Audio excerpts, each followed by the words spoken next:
Insane in the Membrane. Hello and welcome to Insane in the Membrane's top 10 biggest episodes in no particular order. We're building up to our 3rd anniversary and a celebrity special show. Oh yeah, it's a big one with some past belters that might have gotten buried within our almost 150 episodes. 150, I can't believe that. Seems only yesterday when we started. Thanks to our patrons, without whom we wouldn't be able to keep the lights on. Patrons like BJ Jordan and Danny Phillips. Danny, we're going to be actually getting on. Danny, we're going to have a chat with Dan on a future episode, so keep an eye out for that. This episode is from April last year, but went out on our Fembrain channel. I wanted to get her on for ages. A big fan of The Chase, and I just thought this was going to be fantastic, and it didn't disappoint. She was absolutely first class, and has since gone on to be a bit of a mate. So here we are. It's the wonderful Jenny Ryan. How are you anyway? You good? I'm not bad. Not bad. Been worse, been better, but I think that's everybody at the minute, isn't it? I think so. Yeah. By the way, there's no big introduction. It just kind of eases in. Because then otherwise people get a little bit, they start performing a bit, and it's like, let's keep it nice. Yeah. So good. Oh, guys, it's nice to have you. I've not seen you for ages. I've seen you since that. What was it, an awards thing we went to or something? Or some after party or something, wasn't it? We all got a bit sweets everywhere. And at the Clapham Grand for the Buffy thing. Oh yeah, that was a good old. That was one of the last things I did before. Oh yeah, that's it. I remember now. Yeah. I only vaguely remember. Yeah, there's a bit of that. But it's good though. How do you find it all with the? Do you like all that, like the showbiz side of this? Really? It's hard. I find that the hardest bit because I am a natural introvert, I guess. Yeah, is the terminology. Although, I've read that there's no such thing as extroverts and introverts. We're just all sort of on a continuum, and but I find that's the biggest energy drain is being on with other people. And networking and starting conversations, and it's terrible that alcohol is such a good lubricant for it. Oh, I know. I know. I wish I could do this anyway. It's much easier after 3 pints. Yeah, it's funny you mention that because there's conversations I've had recently, and I realised I'm a social drinker because I'm so. I didn't realise I was getting anxious about meeting up with people and looking like a total dick. So there's that sweet spot, like you say, 2 or 3. Yeah. And then you're like, this is fine. I'm happy to be out. And then after the 3rd, you're like, let's have a 4th. And then it ends up getting very messy. And you don't remember what you've said to who and what jobs you've taught yourself out of. Yeah. They'll never work with me again. Yeah, there's been a bit of that. There's been that beer fear the next day. I went to someone's live podcast record, and Dom Jolly was the guest, and I'd had my phone nicked in the afternoon, so I was all stressed about that. And then so I went to the pub before the gig, and I had a few there, and then when I got there, I had a few more. So I'm like 5 deep by now. I don't really drink much more than that. I'm not one of them, but I was hammered, and Dom's on, and I kept shouting out. But it was fine. It wasn't. The next day I spoke to my Stu Whiffen, whose gig it was. He went, "Nah, man." He goes, "You were fine." He goes, "You didn't get in the way. You actually, what you were shouting out was fine." Yeah, it wasn't out of control.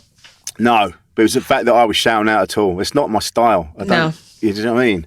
So it taught me a valuable lesson. I don't know why, because we don't. When we're out, like you and I have had great conversations, and I don't know why we get so anxious about being out. It's a funny one, isn't it? And I think that's going to get worse, that almost agoraphobia and social phobia, because we're not used to it. We've got out of this habit, and we're doing things in a very different way now, which is great that there's still the option to socialise with people electronically. Yeah. But it's not the same. You're not getting the same social cues. And although I find Zoom a lot better than the phone, because you don't get the visual cueing in of when to speak and when not. I find that very, very stressful. I've actually got, I would call it a mild phobia of the phone. Same. Hate making phone calls unless it's to someone I really know. And answering the phone is a terrifying concept. Isn't it weird? Yeah, I'm the same. I have to really psych myself up if I want to phone the bank or. Yeah. You're prepping what could they ask me? What am I going to say? What's the worst thing I could say? Yeah, isn't it weird? And it's like I was talking to someone and they went, "But they're not going to tell you off. You're ringing up because you've got to sort something out." But I have this real fear. I suppose I don't know. With the phone ringing, it seemed. Oh no! Now what have I done? Yeah, it's an immediate invasion of your personal space, and it's worse now that we literally carry the phone around with us everywhere. Yeah, you and I are old enough to remember when you didn't do that. Like even when you had your first phone, it was like, oh, I'll leave it here for now. I'll leave it in the corner of the room. It was very exciting. God, remember going out with your mates like into town, and you didn't have a phone. You had no means of communication. No, remember that? It's that mad, was nuts. I know. Mickey Flanagan had a bit about that. He said you'd have to make plans and stick to them. Like there was none of this. Oh, I can't make it now. I just don't turn up. Yeah. Yeah. Shocking kind of protocol now that you can at the last minute you can just go not coming. Yeah. Yeah. Terrible. My favourite one is when someone says it's a family emergency when they're not specific. Family emergency is normally code for I can't come. I've got a lot of family, and there's bound to be some drama going on somewhere. Yeah. My cousin stubbed his toe, so that's an emergency. Yeah. I've got to go. Yeah, he needs me. So are you quite a sort of private person then? So. Yeah. I'm a solitary, private kind of person all round. I've got a lot of close family and I've got my close friends, and I'm very, very protective and defensive over them. But I'm more at home with my own company, even with them. After a certain number of people, it gets to the point where I have the yen to have a party about every 2 or 3 years. Right. Like a big party, and it's great, but it's stressful. And so that's about my limit. I'm introverted, prefer my own company. So kind of the lockdown thing it's been good and bad for me. Yeah, right. It's been fine because this is how I spend a lot of my time anyway. This is me sitting by myself, watching TV, reading stuff, listening to stuff, learning so much of the time. And for many years, I felt guilty that I didn't prioritize like socializing with other people or spending time with other people. And then I saw, this sounds really pretentious, I saw an executive life coach. Oh, yeah. No, I say it like that, and she's this absolutely bonkers ex-Broadway actress. Yeah. She's fantastic, and she taught me about something called circles. Have you heard this theory about the first, second, and third circle? No. This comes from drama theory. Okay. But it's been extrapolated into like psychology. So when we are sort of doing our day-to-day out and about, where you're having to expend energy on other people, and it can be quite draining, but it's kind of at a normal level. You're in the second circle there. So your first circle is the inner circle. It's you doing your thing to re-energize, peace and quiet, whatever it takes for you to get the energy to spend more time in second circle, which is sort of just outside that, concentric circles outside of that. And different people have different tolerances for how much of the second circle time they can take without going back into first circle. And first circle could be as little as having 5 minutes daydreaming when you're in the middle of like a group rehearsal or something like that. Or it could be, for me, it could be spending a week at home seeing nobody.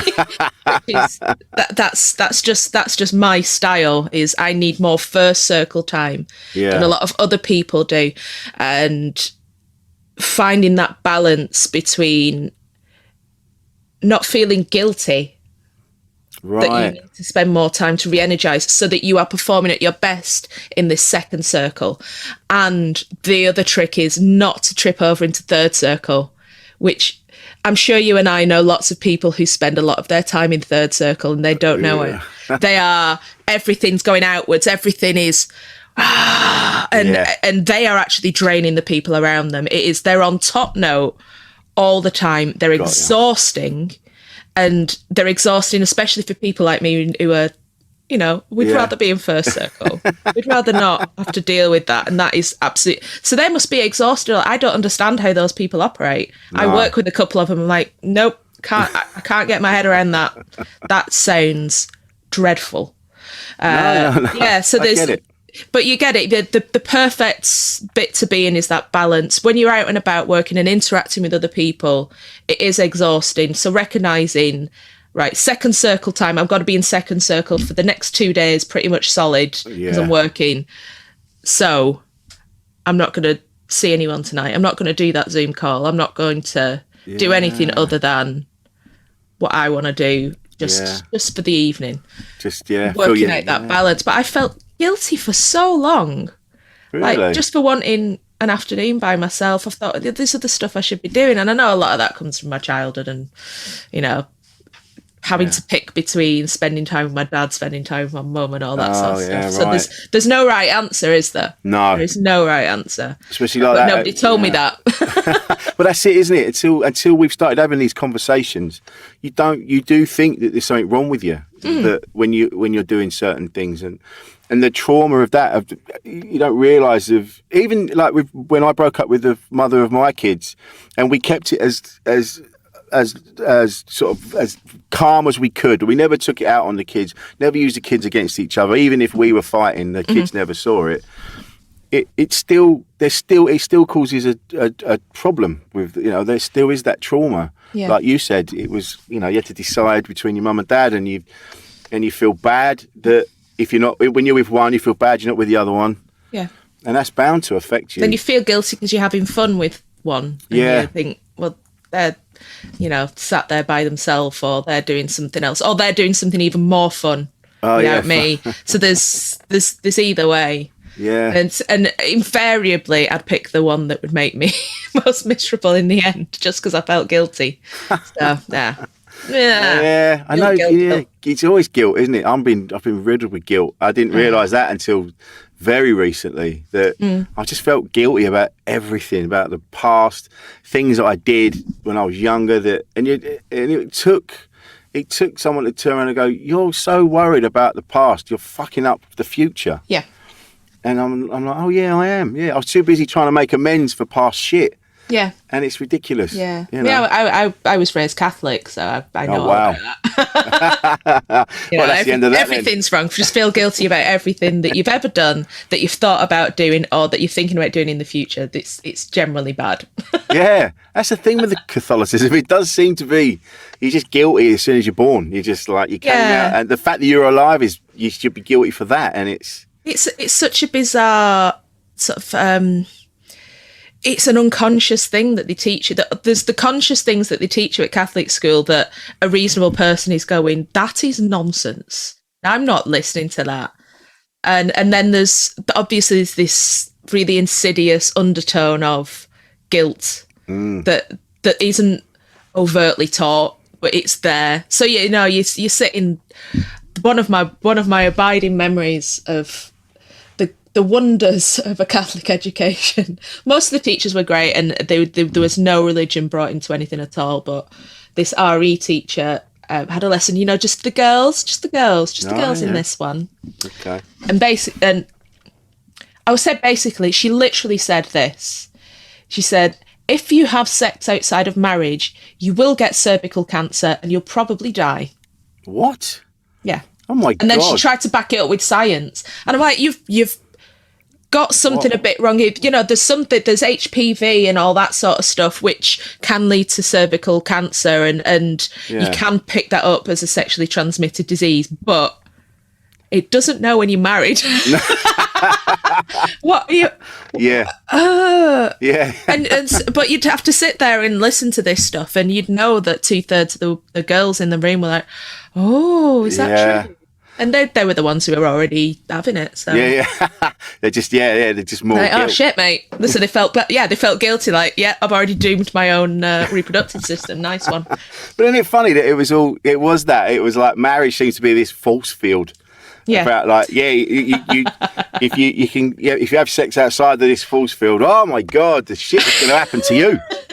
But if you get married to a man, yeah, yeah, then you'll be protected. And only once. Yes. And even if he's one shot. And even if he's shit to you or you're shit to him, you have to stay together. Mm-hmm. Oh, geez. Yeah. It's also that they can be. I had this conversation last night. We were watching there's a documentary about a nun that got killed, and it was all to do with they reckon there was a Catholic priest that was the instigator behind it all. And I think I've seen that one. Yeah, and and I was watching it, and you're like, wow. And even when all these witnesses and all these people came forward and started telling their stories, and they never knew each other to start with. You've seen it. Yeah. And now they've all come together. They've all got similar stories, yet they're from different backgrounds. The church was still saying, like, well, we didn't know about that. We didn't know about that. Just to hang on to their bit of power, and I find that frightening. Really. Yeah. That's the horrible dichotomy, is that in many ways I'm very fond of my Catholic background. As a general concept and a lot of the ritual of it. Yeah. I'm very fond of, and I think there's a lot to be said for having some structure like that to your thinking and to your lifestyle. But there is so much of it that is deeply uncomfortable, and that becomes, when you break it down, there's the day-to-day level of living your life within a religion, which is smashing, lovely. Yeah. Generally, the day-to-day rules and regulations and the codes that you live by, they're actually very positive. But then when you get to hierarchy and structure and giving people power over others, it all falls apart. And you see that in every single religion, don't you? It's always the human element. The people in charge of it start to get a little bit greedy and power mad, and then they want to keep you in your place, and they want to get more money out of you. And but the actual concept of there being somebody, or not somebody, but something that created us. Yeah. And then, like you say, the fundamentals are really nice, and the social side of it as well. It's a helpful thing to have for people to rationalise their existence, and it does like codify common sense to a certain extent. Like, love your neighbour, just be nice to people. Yeah, I didn't need to be told that really on a deep level, but it's nice. Yeah, that the big man's gone, love your neighbour, and you go, if he says it, I was right all along, guys. Come on, let's do it. Yeah, and don't worry about don't be coveting their ox and all that sort of stuff. Yeah, but he didn't say anything about don't order gay cakes from bakeries and stuff. But that's it, is it? That's human beings manipulating the words to suit their own bullshit narrative. Yeah, and you scour the Old Testament, New Testament. I don't think it mentions bakeries anywhere. No. Gay or not. Well, it says you shouldn't wear mixed fabrics. Yeah, right. So, if you're wearing... I think I'm all right. I've got mainly cotton on today, but right. There's definitely been occasions where I'm going to hell, basically. So there's something to be said for the double denim then. Yeah, I'm doing absolutely it for the man. Safe, yeah. Oh God. So I did that. So with the privacy thing in mind, and I always thought that about you. Whenever we've seen each other, you're always quite sort of cool and calm, and you're very laid back and quiet. And which is, I'm not knocking that. I'm like an observer more than anything. I kind of feel like I don't belong in a lot of places, and so that's why I need a few pints to actually insert myself into the conversation. Yeah, no, you're right. Yeah. You kind of when we were at that thing I mentioned at the beginning, you were sort of sat, and you and Jade were sat on the side, and watching everyone dancing and things like that. And it's a funny. I don't think most people feel that they fit into those situations, really. That's why everyone gets so pissed so quick. You know, because we're all anxious. We're all the same, going, "Oh God, what?" There's that imposter syndrome that everybody has, and you know, and it's. Although that's people who definitely don't have imposter syndrome, and I do know some of those people. Yeah, like they have the opposite. Yeah. They're in circle 3, and we don't hang around with them too often. No, they wipe you out, man. They wipe you out. I know a few people like that, and you just go, I wish I didn't give a fuck so much as you, like you do. Yeah. I always, it's funny, isn't it? But and then you've got, and now you're on the chase, and I've seen the the shit that you get online, and you deal with it brilliantly, but that must be exhausting as well when you're just all you're doing is you're part of a show, you're entertaining people, and yet people still want to have a pop at you, and it's really frustrating. I mean, for one thing, I will say that I don't get as much abuse or as hard abuse as the contestants do. Oh, really? They get absolute hell. I get a fraction of that, and then, shall we say, my male colleagues get a fraction of what I get. Because, you know, we know that the way the world is structured, and a lot of people don't like to see a woman displaying knowledge or power or that sort of thing still. So you do get a bit of that. It's the frustrating thing is that social media is brilliant for communication, and it's made people able to find their tribe and to find a community for themselves that they might not have found in their immediate physical environment. And there's a lot of positives to it, but also it means that everybody with an opinion has forgotten that nobody really needs to hear their opinion. Yeah, that's true. But they can broadcast it, and not only can they broadcast it, it's the equivalent of getting that phone call. You know, someone's ringing you up. Oh, what's this? You're shit. All right, cheers. Thanks. Cheers, mate. Thanks. And most of the time you're like... And then there's sometimes it just finds the little gap in the armor, and it slinks right through, and you can't stop thinking about the one negative comment you got out of 1,000 positive comments. That's the one that goes round and round in your head. Yeah, it's just such a nasty side effect of what could be a really positive thing for community and communication. It is really it's really annoying that not everybody needs to know exactly what you think of the contestants on MasterChef. No, exactly. Especially, you know, what they maybe comment on the food. Don't comment on the face. Yeah, yeah. Don't comment on the way the way they speak. They've got a lisp or something. Like, get a grip. Yeah, I know what you mean. Get a grip. Yeah, and people don't. They use it as because they're obviously annoyed about something in their life that they're not dealing with, or something. You know, I know I was surrounded by people that you'd be watching telly and all you could hear is them going, "The state of him, look at that." You know, when I was growing up, and that's and I would do it when I was younger, and it took someone else to go, "All you do is slag the telly off." Yeah. What you do, and I'm like, oh yeah, because that's what I was surrounded by. Yeah, but you keep that in the living room. You know? It's still, if I'm sitting with my parents or whatever, we make jokes about stuff on the TV, and we can be a bit biting. There's no way I'd put that into the public domain. No way. Well, that's it. I mean, Jade and I would do that. We'd sit and we just take the piss out of what we were watching, and it was good. It was good. It's fun. Your audience. You know your audience there, and you're not hurting anybody because they're never going to hear it. Yeah. However, when the people feel emboldened to type that out, and not even just put it on Twitter, because I don't search my own name or anything. I make a point of not doing that. When they tag you, or even better, when they actually private message you some criticism. Wow. They go to the trouble, because I have my messages are only open on one platform. Yeah. And even on that, I've got my friend, my admin team friend, Excellent. who goes through things, and she just flags things when they need to be flagged. She's very good at batting things away as well. But people taking the trouble to actually type something in and find where to post it to you and posting it to you. It's it is mind-boggling. It is I don't know when I've ever been that angry at something on the TV. No.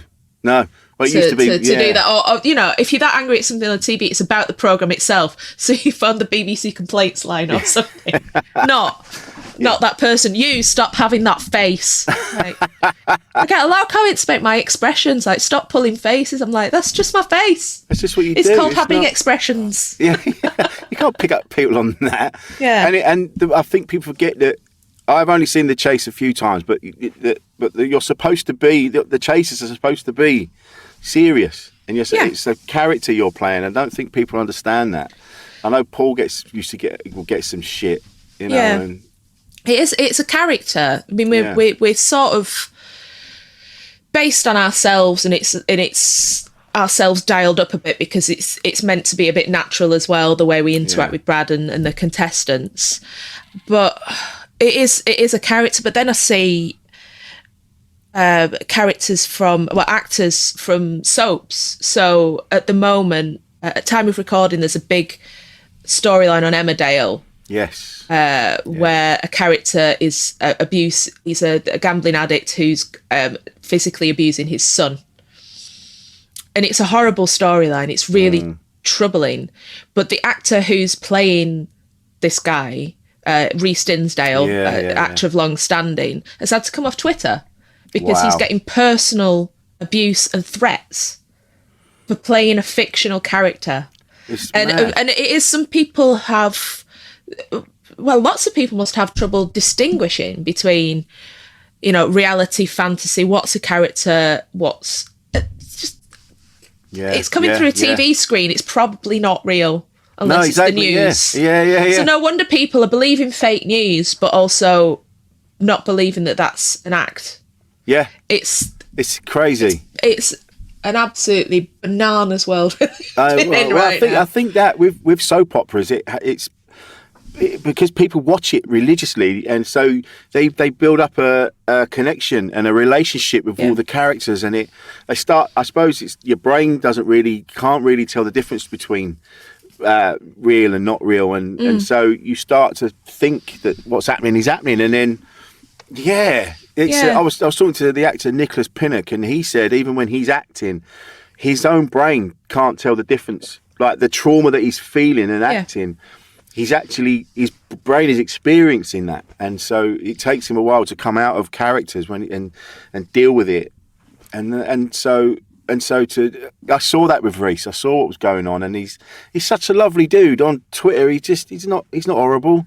He's just posting bits and bobs. He's just having a nice time, having a chat with people. But the shit he was getting, absolutely, it is wild. Yeah, and that's one of those things that makes me worry about people, and it makes me even more anxious about myself. Yeah, because there's a certain amount.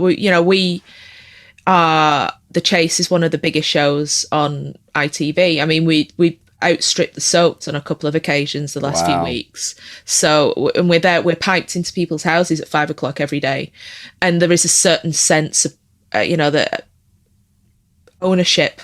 Yeah, people feel of you. They feel this familiarity. They think that you're their friend, or that you're part of their furniture. So I found not that long after I started on the show, people grab you, people physically touch you, right, and assume that they can do that. Yeah, wow. In fact, a lady, I was washing my hands in the ladies at a theatre, and she got hold of me. What? She grabbed my wrist to talk to me and started mid-sentence. As people in Bolton do, just sort of, they assume that you were party to the rest of the conversation, and you are an old friend. Just carry. Wow, people have this sense of they're very proprietal over you because they own you. They see you every day. You are allowed into their home, so they think that they're allowed into you. Get my meaning? I get it. Yeah, that public property thing. Yeah. And as the show gets bigger, and as I've done other things, like when I did X Factor, sort of the day I was announced on the cast of X Factor, I noticed immediately I was getting recognised. Right. Like it went up by a factor of 10, like ridiculous. And people in the street were stopping me and spotting me, and I can hear them. The chase is a very hard word to whisper. Yeah. Nobody can whisper it, so I can tell when people have clocked me because I'm chasing. And I thought it was incognito. You know, I'm there with my hat on and my hair scraped back, and none of the actual accoutrements of the role. And people have clocked you, but it's a nice feeling that you're not completely on the outside anymore, that people do know who you are. Yeah. But also it's even more isolating. You are a bit more vulnerable. Yeah. So you're safer and more vulnerable at the same time, and people know more about you than you ever could about them. And that's really tough. I've had some conversations with my friends recently about dating. Right. And it's basically impossible. Really? Basically. Yeah. It would be different if I was, one of my male colleagues, going on one of these sites, going on an app. Oh yeah. Because I have not just the power dynamics off, isn't it already? Yeah. It's totally off. Yeah. Unless I, ran into, God, who's good? Cillian Murphy was round here recently. Lovely. He was filming just round the corner. Oh, there you go. I didn't, so that the power dynamic wouldn't be that off there. No. It would be off in the other direction. In your own right, yeah. But so that's a hard starting point anyway. I'd feel it'd have to be someone at least within my industry. Yes. Yeah. I get it. And then the other factor is an already heightened risk of a woman meeting up with a bloke who she's never met before. The first date scenario. That's already a huge risk for us. Yeah. True. Yeah. And if somebody has bad plans for me, and they've clocked they know who I am, that's even worse. So it makes it almost impossible. So I got Hinge. I thought I'll browse and have a look. Yeah. And I found myself just being so critical of everybody on there. So really? This huge list of reasons too many photos with your fucking Labradoodle, mate. Oh yeah. We're not buying that shit. Come on. No. Too many photos with cars. Right. There'd be all sorts of reasons. Be like misspelled his own job description. Out. Done. So basically, I've gone through everybody on there and rejected them all for very, very pathetic. But I know that's me protecting myself, isn't it? And I know, and it's one of these horrible things that you've been dwelling on during this horrible time. That is this it now? Am I forever alone? I just have to get used to this. Yeah. It's a really tough one because it's hard. Yeah. There's the power dynamic in one way that that women are naturally given what society is like now, and we'd like to think it's changed over the last couple of decades. It ain't, as we've seen from recent events. Yeah. There's a risk factor there of being a woman going out and meeting people, but also the power dynamic the other way that it's if you go on a first date with someone, you're finding out about each other for the first time, they already know about me. They can Google a lot about my life. This is why I try and keep as private as possible, but and they already think they know me as well. It's like that old lady who grabbed me in the toilets. Yeah, I right. think she knows me. Shit, yeah. So you can't win. Yeah, it's a lose-lose situation. So Shit, man. Yeah. I get it. Until Cillian Murphy just knocks on, like you never know. He does his radio show. He does a radio show from his basement. Maybe start listening to that and work your way in that way. I don't know why I only picked him because he's been all over the local paper for the last 3 days because he was in town. Filming, they had live updates on the local paper's website, like, a screen has gone up to shield the actors from public view. Like, they just want to crack on, lads. They do that. Get a grip. It's the most exciting thing to happen in Bolton for a long time. Yeah, we do get a lot of things being filmed in Bolton. Yeah, right. So we've got some really good locations. Yeah. So that's, I mean, we've got some good period locations for things like Peaky Blinders. So of course, yeah. Yeah. I love Bolton. I've got a few friends who live in Bolton. And it's, I always have a nice time up there. I do have a better time the further up I go. I'm not dissing London, but I think because London's changed so drastically over the years, and it's not really as I remember it now. Mm. And so when you go to other places, like go Bolton or Manchester or Liverpool, wherever, it feels like London used to feel like. Yeah. So there's still an element of friendliness and spontaneity as well. Spontaneity. There's more things happening. There's more. You'll find. I've been in Manchester several times, and there's always a darkened corner where something weird and wonderful's happening, and which is what London used to be like. Yeah. You know, and you'll get more. There's more sort of more interesting clubs, like a band that you've never heard of, but you go, oh, this is wicked. Absolutely. Going on agree. further up. Yeah. Yeah. It's interesting the way that it's. London's out Londoned itself. It has. It's run out of steam at the moment. It could be a renaissance coming on. Yeah. But for the moment, it's your Manchesters, your Glasgows, everything else. They're absolutely smashing it. Having a great time. They were. Yeah. They were. It'll be back soon enough. Exactly. I think hopefully this lockdown now we're on the way out of this one. I'm already booking in gigs and stuff like that. So fingers crossed, it's happening. I hope so. Well, I'm thinking long term now. It's my 40th this time next year, so I'm already like, let's get the plans in. Let's book venues. Let's book some acts. Let's do it. There you go. There's your big do for your 2 year. Exactly. Although I want to kind of recreate my 30th, which is one of the best parties I've ever thrown. Oh, really? So Bolton, as it turns out, was home to the first dedicated music hall in Britain. Oh, really? So in tribute to that, I had a music hall themed night where basically everyone turned up and did a turn. It was great. Oh, lovely. And a real wide variety as well. Yeah. Some people did turn up and do actual music hall songs, like 19th century stuff. Oh, really? Amazing. And monologues. Right. And some people did dancing demonstrations. And so we had... an old friend of mine is James Harkin from No Such Thing as a Fish, QI. And he did the Elements song. Yeah, right. Just from memory. And then at the very end, Paul Sinner had been on at the Comedy Store in Manchester, and he turned up, 2 gigs in and several pints in. Yeah. And did a sing-along mega mix of the hits of 1982. He even printed out little lyric sheets for everyone. It was adorable. So he sang, one of the songs he did was Star Maker.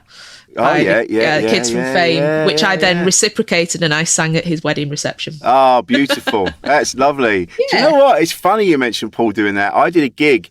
We're in North Yorkshire and we had to stay over in this little village. And so we'd finished the gig and then there was a piano in the corner. So we're all having a few pints and everyone's gone home. And Paul, I didn't realise, I'd known Paul just through comedy. I didn't know he had this other side to him. And you can tell him, you name any 80s song and he can play it on the piano.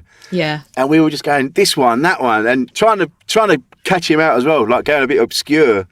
And he went, oh, no, hang on a minute. And he'd work it out. And it was brilliant. Yeah, superb. So, the man's an extraordinary But that's what I like. Man. I like those hidden talents that people have that people don't expect, which is sort of the point of my 30th, and hopefully on an even grander scale for my 40th with more drag queens.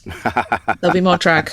So you're into the drag queens as well? Oh, yeah. You're loving it. Oh, yeah. Yeah. It's great that something me and my sister bond over. Oh, yeah. She's my stepsister. We weren't raised together. We only met as adults. Oh, okay. And we've had, pretty different upbringings. And, she's not super academic. I was my mum's only kid, and she has siblings and all that sort of stuff. And so it's we've had these different backgrounds. So this thing that's brought us together is a love of drag, a love of people putting on too much makeup and titting about, which I've always loved.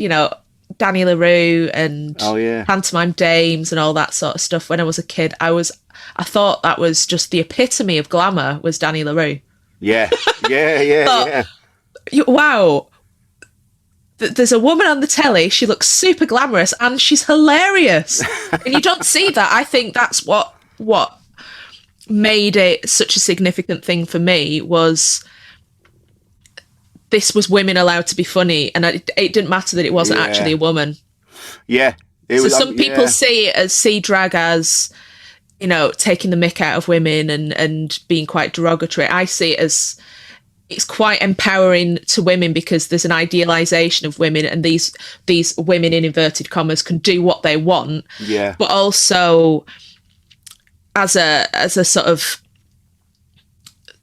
subjugated, marginalized section of the community, you know, women are more marginalized than men. Yeah. And yet more marginalized than women are gay men.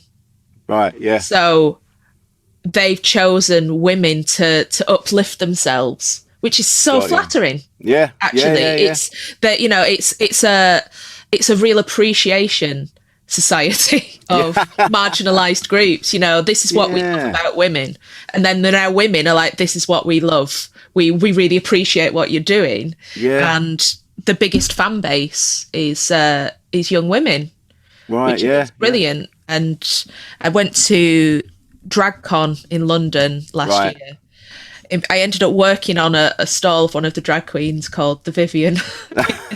I couldn't walk around. I kept getting stopped. So I sat at the back, you know, filling bags full of T-shirts for her.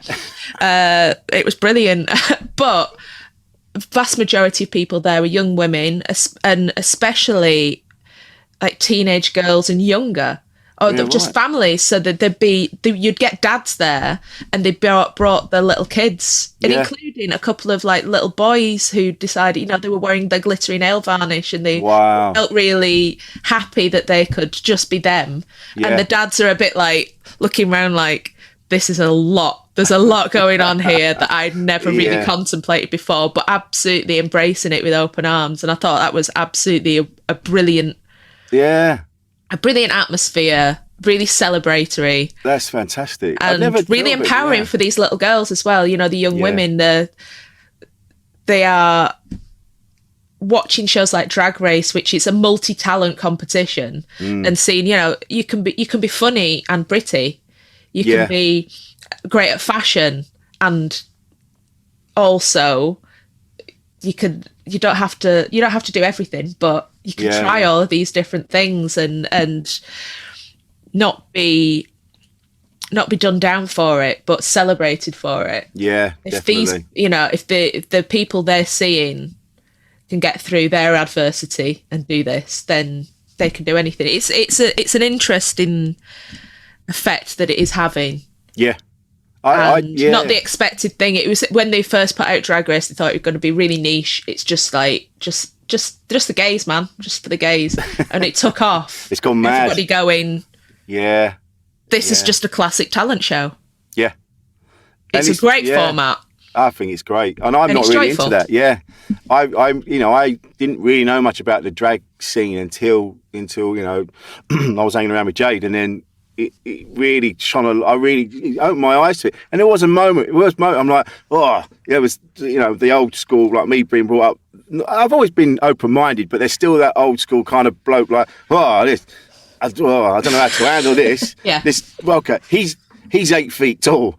And, okay, no, you look amazing. I'm having weird feelings. You look cool, man. I don't know what I'm saying.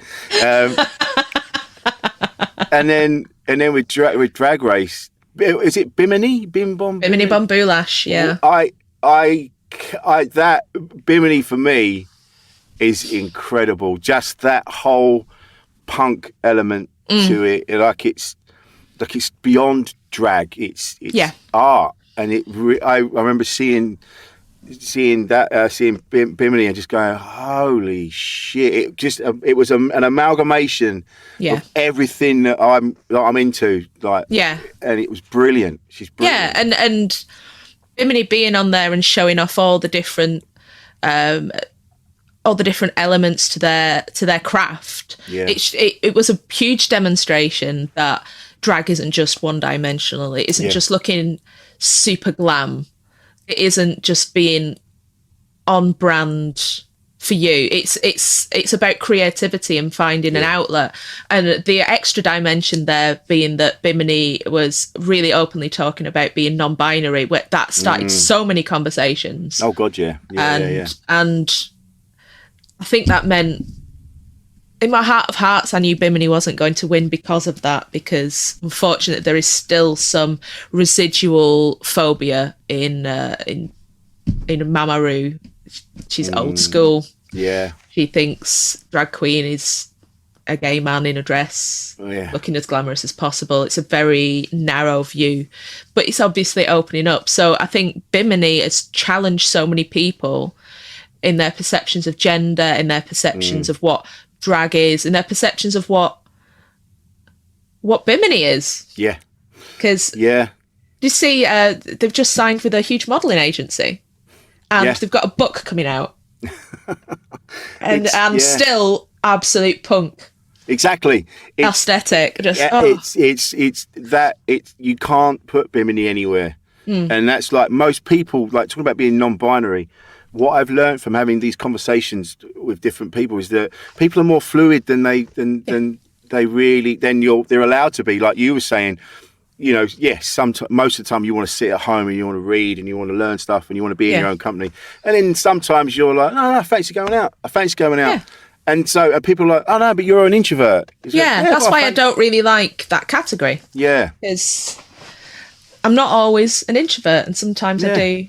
Yeah. It's people change, and people change day to day and hour to hour. Yeah. I hate binary choices. That's something I really, really hate. Yes. What's your favourite film? Someone asked me that last week, and I was like, I could give you my top 20. Yeah. That might change tomorrow. Yeah. I can't tell you my favourite film because in what category? Yeah. What's your favourite film of 1960? I could probably give you my top 10. So, what's your favourite comedy film? I've got loads.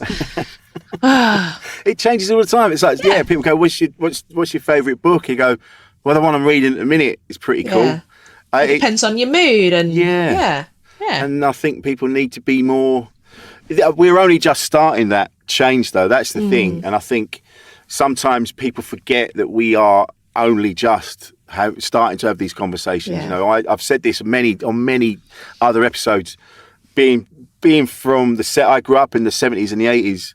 So everything, there was only boys and girls. Then there was the odd talk of someone that was trans, but you know, and they weren't slagged off. It was said with love, and you know, but it wasn't. They didn't really understand what that really meant. Yeah. So it wasn't really talked about that often. So there wasn't the term non-binary and the term, like you've just said, binary. What did you say? Binary choices. Yeah. Is a new thing to me, and probably to a lot of other people my age. You know, I'm not ancient, but I'm 49, so and it takes a long time to filter through and to become more widely known. I do think, and I've thought for a long time that most things are on a continuum. Yeah, but there isn't black white. There's all those shades in the middle. So why should your gender be like that, your sexuality? Why should your lifestyle choice, your personality be that? Yeah. The other day I was asked, how do you describe your personality? I'm like, I don't know. Ask me again tomorrow and I'll be able to give you a million words and they'll all be very different. Yeah. But so it's I think it does filter through eventually, and maybe in 50 years we won't be having to have as many conversations, but it's amazing what representation does. I think a lot of people still don't appreciate how important it is to see people represented. People like Bimini on screen that started off these conversations. There's so much. I love my stepdad to bits, but he is a 60-year-old Yorkshireman who he went to a boys' grammar school, and he knows what he knows. Yeah. But he has changed incredibly over the last couple of decades. He he will listen and he will be educated. And when something comes up on the TV or in conversation, he will listen and he will take it on board and process it. And then he starts using it. So one of his favourite words is heteronormative. Wow, I can see it. It's lovely that he's getting it. He's starting to get it, and he understands why. Sometimes when he says something like, "Oh, that's for girls," when he says that to my nephews, I'm like, "Oh, no, we can't. No, please don't." Yeah. And it's just having an openness to learn and to not get defensive about just because something's always been the way you've thought of it. Yeah. Doesn't mean you should think that way forever. It doesn't mean you should be holding on to it till kingdom come. It's not a failure to learn something new and realise that was no good. Or realise you were slightly wrong and changing that. And that's, it's a case in point. My stepdad, he's going to continue learning. And he's got, him and my mum have got my Uncle Steve, who's their gay best friend, and they go on holiday with him. And he's always learning new stuff, and things come up that he wouldn't normally have thought of before. And, he's now got grandsons who now he's thinking about the next generation and how things might affect them and how things are different for them. Yeah. Very, very different. He's not had to think about that sort of thing before. No. I was quite a self-sufficient teenager, so pretty much fully formed. Yeah.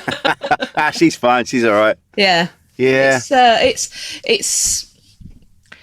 It's something that I think is really important. I hate when people whinge about, woke casting on this and blah, blah. That does my head in, because if you understood, if those people who were complaining about that understood how important it is for someone to see someone like themselves on screen. Exactly. Or, hear their voice represented, it's incredible. One of my favourite examples is I went to watch Captain Marvel at the cinema, and it was a few weeks after it come out, and it was term time. Yeah. So the cinema was empty. I was sort of near the back, and then this Asian guy came in with a little girl. So it was like granddad. She must have been about 8 or 9. Yeah. And just her, every time Captain Marvel did something amazing, like she flew off, she was like standing up and like so more excited than she would have been to see a boy superhero. True. Yeah. Absolutely. Yeah. Just, she was agog at the whole thing, and her granddad was just, you could tell he was a little bit taken aback by how excited she was as well, but they came out with the biggest smiles on their faces, and you think that's so important. Now imagine if Captain Marvel had been Pakistani as well. Yeah. Would have been incredible. It would have blown her mind. I mean, wait for Ms. Marvel to come out, because she's the first Muslim superhero who's going to be on screen, so that's very exciting. Oh wow! Yeah, she's brilliant. Yeah, and this is the thing. I had this conversation very recently with some people, and they were moaning about the fact, all we see now is black people on everything, and it's getting rammed down our throats and blah blah blah. And I'm like, yeah, but it hasn't been that way. It hasn't been that way. So now you've had it your way. You've had it your way. Now we're going to do this. Yeah, and it's equality. What skin is it off their nose? It's just that it's fear, isn't it? That they're scared of change, and you're like, no, equality is as well as, not instead of. It should be all of us. Yeah. And it shouldn't even be a thing. It shouldn't even be a thing that you're seeing black people in things. You're seeing people in things. It shouldn't be noticeable. No. It should just be something that benefits everybody. Yeah. But think of the reverse. Yeah. That is continuing to marginalise the people who aren't represented. They're not seeing themselves. Yeah. People kicking off about blooming cream egg adverts for showing a gay couple. The worst thing about that was they were sharing a cream egg. Who shares a cream egg? Maniacs. Absolute maniacs. Who's sharing that? Yeah. It's funny that it's like when the two guys kissing, and I said, look, I've worked in a gay sauna. I've seen what men will do with each other, and you know that. Well, I don't know what your problem is. It's just two people in love. It's two people in love. What are you doing? But people can't handle it. They just don't. It's such a shame. And I didn't realise until very recently that so many women have achieved so many great things. There was I found out recently, the last couple of years, Sister Rosetta Tharpe, who was this rhythm and blues musician who you know of, basically invented rock and roll. But I only ever heard of her in the last 2 years. Yeah. The woman that created the program that made that we could land on the moon. Yeah, like Katherine Johnson. Yeah, she did all the calculations. Yeah. Never heard of her. They never mentioned her in school once. I've heard all about how the lads got to the moon and landed on the moon. Well, and then people like, why do we need a Women's History Month? Why do we need International Women's Day? Because of that. Yeah. Because history books have been written by the men and just put the men in. Yes. Yeah. I know. Yeah. I literally, like I say, I was at school 30 years ago. And I just heard about these incredible women. Yeah. And then when you start talking about these things, they go, you're just jumping on this bandwagon, just being all woke. And you know, no, I'm genuinely shocked that I didn't hear about these people. Why? We wouldn't have been on the moon if it wasn't for Katherine. Yeah. What is this? It's wild, isn't it? Yeah. Absolutely wild. And it's that pattern of marginalisation that we're breaking through it. Yeah. We are breaking. It's taken this long. Yeah. God, that's 50 years since Katherine Johnson was doing all that. 50 years. It's nuts. And yet we're only just starting to properly celebrate her. Yeah, absolutely ridiculous. I've only just been hearing stories about when in the Second World War, when all the men went off to war, so the women had to come in and do all the engineering jobs, and then when the guys came back, the women had to leave. Booted, yeah. And that doesn't get talked about. No, it's just the way it was. Yeah, well, up until when was it the Labour Act came in the 60s, was it, or this might even be the 70s? Right. But if you got married or became pregnant, they could fire you. What? Yeah. Fucking hell. Yeah, absolutely. Yeah, you're done for. Yeah. Wow. People could, companies could advertise this job was only for unmarried women. Yeah. They just weren't interested in someone who might get pregnant. Yeah, because it's not good for the. Not good for the. They'll have to find someone to fill in. Oh God. Oh God, it's a shame, isn't it? Yeah, shocking. Well, it's bizarre the sort of the equal pay thing. The film like Made in Dagenham. Yeah. That's an interesting example. And you look at it and you're like, oh, it's a period film. It ain't that long ago. No, it's not that long ago. I say 50 years. Yeah, it's well within lifetimes. Yeah. Well, I remember my mum got a job when I was a kid, and she got a part-time job, and ended up working nights in a bakery, and she passed the driving test, and I remember it was a big deal. It was a big deal that she went off and did all that. My nan passed her driving test when she was 50, and it was a big deal. Yeah. It'd been assumed for the previous 50 years that she wouldn't really need to drive. Where she want to go? Do you want to go and have an adventure? Do you want to get away? Yeah. Yeah, not allowed, mate. Yeah. Oh man. Having to have, if you had a bank account, you had to have your husband's signature or your dad's signature. Fucking hell. Well, the fact Couldn't have a mortgage. Because unless a man was involved. Yeah. Well, the fact that the whole thing of marriage is the dad giving the daughter to the husband, like that I only knew about that recently. I didn't know bloody about that. Patriarchy. Yeah, I know. And we were talking about privilege a little while ago, and I was like, yeah, the fact that I didn't know about any of these things is the privilege we're talking about. Yeah, you've never had to critically think about it. Because the closer you are to it being in your benefit, the less you critically think about it, unless you are consciously told. Have an actual think about that. Have a think about that. Yeah. Because, the giving away thing affects you as a man less than it does me as a woman. So I've always gone, it's a bit creepy, isn't it? Yeah. What does it really matter? Yeah. But we're told... Me and my mum chatting, like, my mum's always like, I'm giving you away when you get married, Like, yeah, obviously. No one else is entitled to do that. No, and you're not giving me away. I'm actually going of my own accord. Yeah. Because I choose to. We're just having a wander down a room to the front of the room. With Killian. You never know. But it's true. Even we were talking about this when the horrible news stories of another woman, getting attacked and another woman being killed, and it really brought home to me with the guys that they're always like, it's not all men, it's not us, and it made me, and I've done that, and it made me. I remember the conversation I had, and it was a woman comic that was with us. I even tweeted about this and just said, I've been that guy when she stood up and went, I have to go because you lot don't have to worry about it. You don't have to worry about getting murdered and killed on your own. Yeah.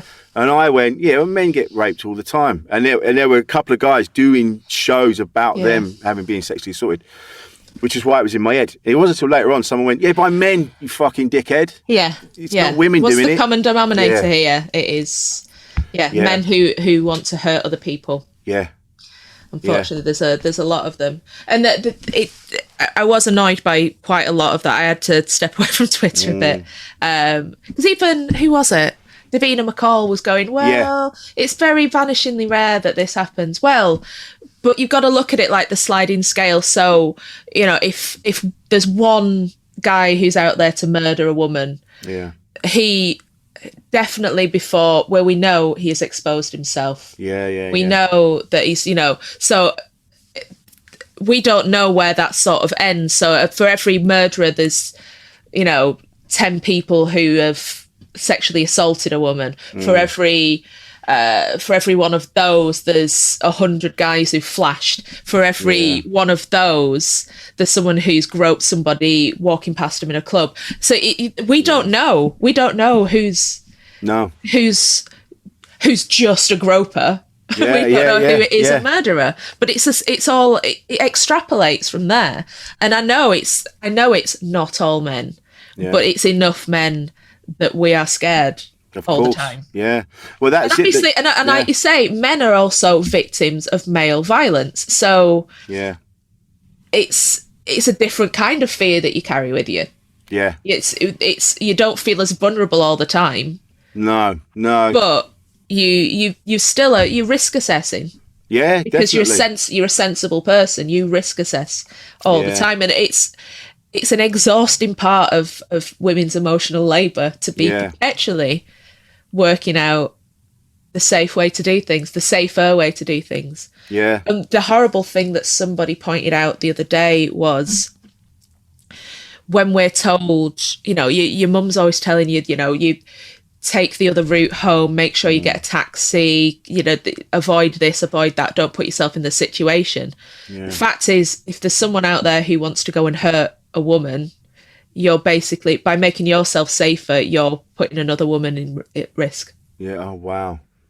So our behaviour is not the problem. No. Well, that's it, isn't it? It's the fact that women are the ones told. There's a comedian called Chad Daniels, and he's got this great bit about saying to when his daughter goes out, he's like, oh look, just don't go off with guys, don't do this, don't do that. And he says all this, but he said there's only two things that he has to say to his son, and that's drive safe, don't rape anyone. Yeah. And people go, why are you saying that to his son? He goes, because those are the two things I don't want him to do, and I think it's perfectly reasonable to remind people of big things. Yeah. And it is. And when Davina said that thing about, this is bad for men's mental health, and it made me realise, I'm like, no. In order for us lads to keep hold, do things for our own mental health, we're the ones that should be having these conversations. And when you hear, it's that's how we'll do. That's how we'll deal with it. Hard truths, and of course, it's going to be hard for mental health. To hear those hard truths and to reassess yourself and think, when's my behaviour been like? How have I enabled somebody to be that person? Because I think, by laws of average, by looking at the numbers, we all know somebody who's a sex criminal or violent to a woman or any of those things. We by just sheer dint of numbers, someone. So we're thinking, what could we have done differently? Yeah, and that sort of thing is on all of us, but it's more particularly on the men in this toxic masculinity kind of environment where everything's written off as banter. Yeah, and it's not cool, man.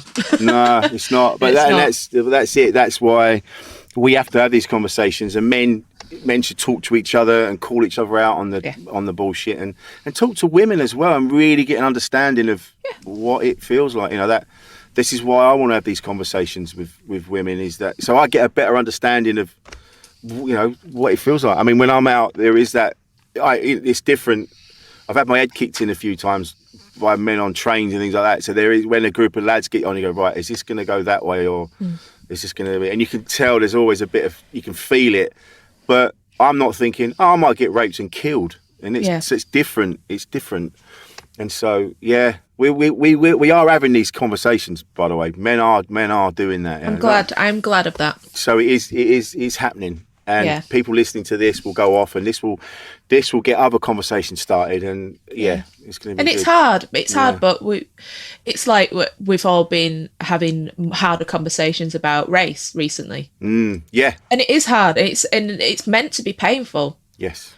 Because we're reassessing our life decisions and our attitudes and past behaviour. We said right at the top, didn't we? We're always looking back and thinking we're feeling guilty. Well, there's some stuff we should feel guilty for, but true. The more important thing is to learn the lesson from it. Yeah. And think, okay, I've been guilty of thinking X, doing Y. Let's change it. Let's flip the script. Now is the time we can do it, and we can talk about it. Yeah.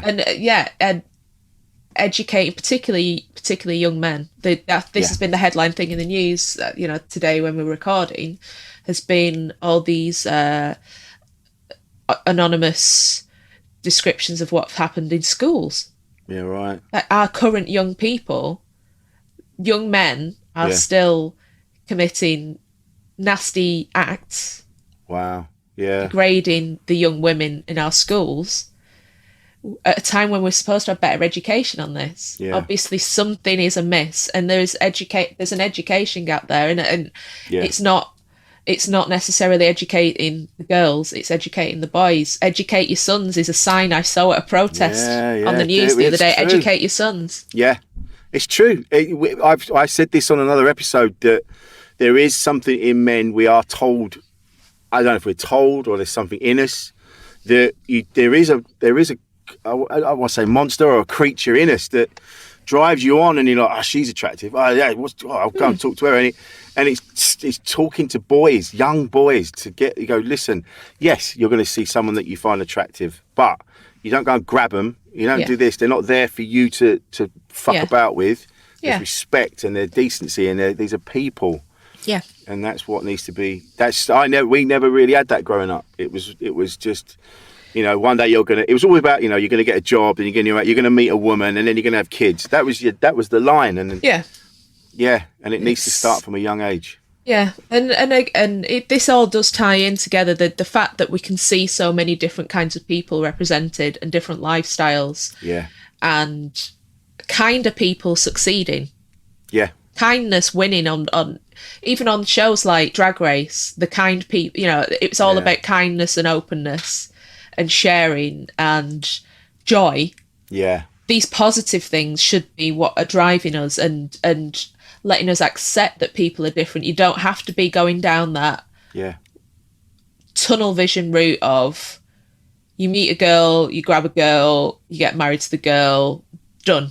Yeah. That's you don't have to live like that if you don't want to. Exactly. And that's all good. And the girl could be going, I don't have to be grabbed. Brilliant. Yeah. If you wouldn't mind not doing that, that'd be great. Yeah, that'd be super. That'd be super. Yeah, thanks for that.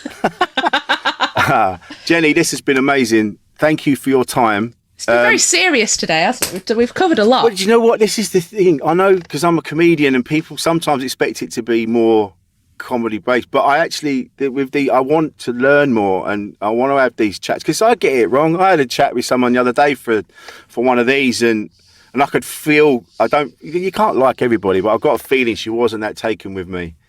and it got a bit. It was a tricky, and I did come away from it going, "Whoa, am I shit? Am I?" But that's why I do these, because I want to improve. I want people listening to improve themselves, and we're all on a big learning curve, aren't we? Though? Yeah, exactly. If you want to improve, and that's the biggest step. Yeah. And also, there are elements of you that's still great. You don't have to. You're not completely shit just because there's been certain things you might have done or something. You know what I mean? We're all again. It goes back to that being fluid, isn't it? It's there's good and bad in us, and we're trying to work it out. And we're like 90% water, and so just think of us. So we're just flowing. We're just flowing. Yeah, what a beautiful way to put it. The different particles being energized with different vibes all the time. Yeah. So So it's all good. And it just happens that there's no kind of, like this has been said before, but there's no kind of destination to any of this. There's always that, if I achieve that, then I'll feel better, and blah, blah, blah. It's like, no, you kind of just, like you say, you're 90% water, you're bobbing along, different things get fired up, and then one day you're not here anymore. There isn't really, that's just it. You're just going to have just to try and make the most of it while you're here. Exactly. I think so. But Jenny, this has been lovely. Normally we say, where can we find you online? But I don't know if you want people to do that. You can listen to my podcast though. Oh yeah, what's that? What's it called? Fingers on Buzzers. There you go. It's a quizzing-based podcast with me and Lucy Porter. Excellent. Lovely stuff. Jenny, thank you so much. I really appreciate your time. It's been lovely, and hopefully I'll get to see you outside in the real world at some point. Fingers crossed it's very soon. When you're feeling in the second circle, obviously. I've had like over a year to re-energise, so you'd think I'd be all right. That big old first circle, that's massive. That's a big paddling pool. Thank you, Jenny, and it's been a pleasure.